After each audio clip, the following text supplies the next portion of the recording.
Karamoja is a patriarchal and male-dominated society where women are marginalized and put in powerless positions.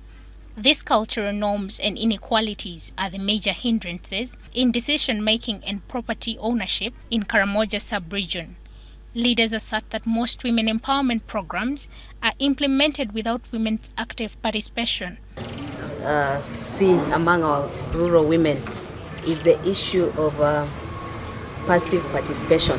Usually people just want to have numbers of women and say that the women have worked, the women were part of this meeting, but actually in terms of being actively involved or meaningful participation is very low.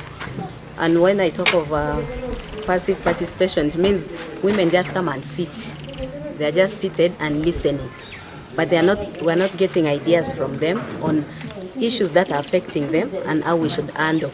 We think on their behalf. Kills, the activeness of someone, and it makes them also passive because they will think it's a norm that women should always listen and not participate.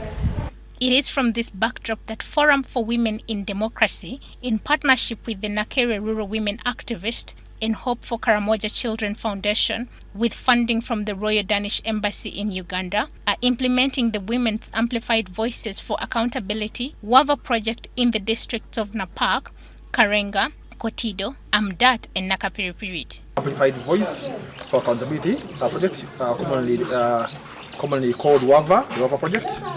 It's a project with funding from the Danish Embassy, the Royal Danish Embassy in Uganda, also with support from the Irish Embassy, the Netherlands Embassy, and the Swedish Embassy. It's a project meant to promote women's participation in decision-making in the Karamoja region. If we're talking of economic empowerment, even benefiting from other programs, then we need to open up their minds in terms of market linkages and also exposure. Napak district leaders urged Forward and partners to consider the full involvement of women in the project. At the meeting, government was urged to prioritize on climate change adaptation strategies in its planning budget. Not go and poison the minds of the local communities. The period we are now in is the period of election. I don't want any NGO to disguise themselves in the district